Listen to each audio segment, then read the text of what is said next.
7月13号下午18时15分，美国前总统特朗普在2024大选竞演期间突遭枪手袭击，险些丧命。消息传出，举世震惊。特朗普被刺，让全球各国的视野再度汇聚到美国大选上，同时也让世人看清了美国大选的超高分量。遥望过去，美国历史上最具分量的一次大选，当属1940年大选无疑。因为此次大选差点改变二战局势，影响整个世界格局的走向。公元1787年，根据通过的美国宪法设立了美国总统选举制度。乔治·华盛顿同年4月30号获选入职，成为美国首任总统。自那以后，每4年一次的总统大选成了美国政坛的盛事。表面上看，总统大选仅仅是决出新一任总统之位，但考虑到美国作为全球综合国力最强国家，其大选结果无论对内还是对外，都具有政治、经济、安全等多个层面的意义。对内，总统大选是广大选民们表达民主意愿的体现。通过选举，美国公民能够直接参与决策，选择他们认为最合适的国家领导人。选民们的选票彰显的是他们的价值观、理念和政策目标，这也是美国标榜民主国家的必需品。而对外影响更是全方位且深刻的。政治上，大选产生的领导人将直接决定国际关系中的政治局势。比如，奥巴马上台后提出重返亚太战略，随后世界各国关注的焦点开始从欧洲转向亚太地区。美国在亚洲太平洋活动加剧，也连带着日韩、澳大利亚等一众盟友在亚太政治格局中日渐活跃。经济上，美国作为全球最大的经济体，新元首上台后推行的经济与对外贸易政策势必影响整个国际贸易市场的发展。比如，特朗普上台后大肆强调美国优先，并在此基础上出台一系列贸易保护主义政策，甚至打响与中国的贸易战，让关系火热的中美贸易迎来寒冬。这就是美国大选对全球贸易市场影响的最直接体现。除此之外，国际安全格局同样受到美国大选影响。美国是全球最大的军事国家，新政府的组建必然带来五角大楼势力的更迭，随之而来的是国防政策、军事布局、对外干预的改变，而其中任何一项变动都有可能导致战争发生。以当前的俄乌战争为例，一定程度上就是拜登上台后极力推动北约持续性东扩导致。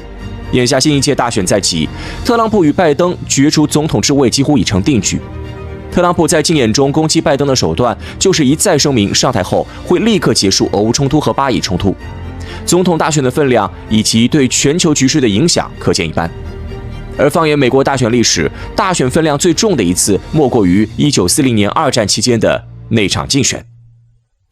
时间倒回到1940年初，此时距离美国新一届总统大选只剩半年多时间，已经连任2届的罗斯福总统正处于政治生涯末期。选举开始前，没有人会料想到罗斯福会再一次杀回总统大选舞台，因为按照美国选举制度规定任何总统不得连任超过2届。实际上，罗斯福本人也在不同场合对外宣称将结束自己的总统生涯。1940年初，罗斯福已经开始为自己的退休生活进行规划。他与矿工杂志签订了撰稿人合同，准备作为自己退休后的额外收入。他计划回到海德公园的家中，过上安逸的生活，并开始撰写回忆录。他要在那里的图书馆整理文件，并带上自己身边的2号人物霍普金斯。罗斯福给海德图书馆去了一封信，希望可以为霍普金斯安排一个职务，而不是把对方培养成下一任总统候选人。在党内，罗斯福也没有培植继任者的意思，他希望民主党成为真正自由主义者的阵营。在当时的美国政坛，罗斯福即将卸任已经成为共识，人们的焦点全部集中在新一届总统候选人托马斯·杜威身上。杜威是来自纽约的特别检察官。起初，杜威对竞选总统并不感冒，以30多岁的年纪角逐总统之位，在美国历史上是前所未有的事情。况且，自己检察官的职位距离总统还是太过遥远。然而，他在共和党内的支持率却很高。民意测验显示，如果让美国人在杜威和罗斯福之间选择总统，58%的民众会站队前者。除了杜威之外，1940年大选还涌现出了一匹黑马温德尔·威尔基。就在人们以为杜威要代表共和党竞选总统之位时，温德尔突然从半路杀出，并以横空出世的姿态击败杜威，拿到共和党的总统候选人提名。这件事让美国选民大跌眼镜，可更让他们想不到的还在后面。几乎被选民遗弃的罗斯福总统，居然出人意料地宣布重返政坛，参与到第3届任期的角逐中。罗斯福的决定打破了美国大选200年来的惯例，但也一定程度上却符合当下时局和部分选民的意愿。彼时，第2次世界大战已然打响，整个欧洲陷入烽火连天的纷争中，希特勒虎视眈眈，美国人的英法盟友危在旦夕。二战阴云笼罩下的1940总统大选，让选民们不敢轻易将国家元首的位子交给杜威、温德尔这两位新手菜鸟。在全美最权威的盖洛普民意测验中，78%的民主党人依然支持罗斯福，而他的对手支持率无人超过10%。这意味着，只要罗斯福愿意，从民主党内获胜没有任何疑问。在这种情况下，本已准备退出政坛的罗斯福也开始摇摆不定。非正式场合中，罗斯福一边表示自己希望隐退，一边却默许亲信为自己的连任摇旗呐喊。最终，罗斯福还是选择临危受命重返政坛，并以55%对45%的选票优势击败温德尔，成为美国历史上首位连任3届的总统。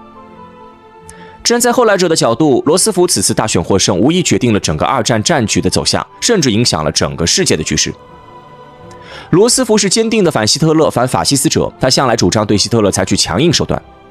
早在1939年9月，二战爆发之初，罗斯福就通过国会修改了中立法案，允许交战国从美国购买武器。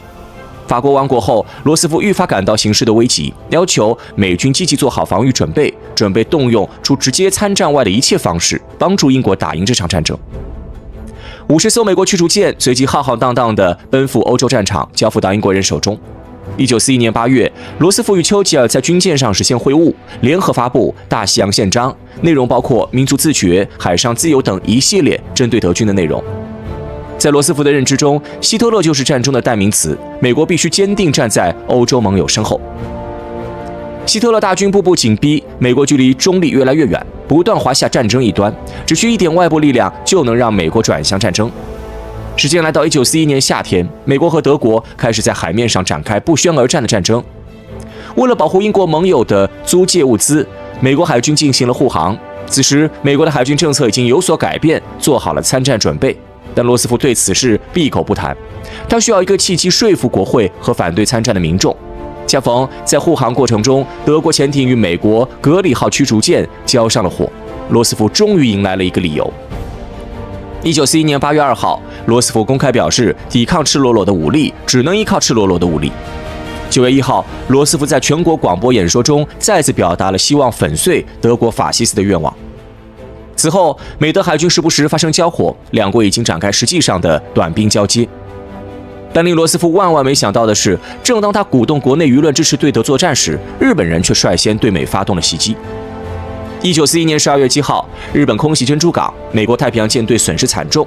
罗斯福立刻召开国会，并于短短4个小时后通过对日宣战决定。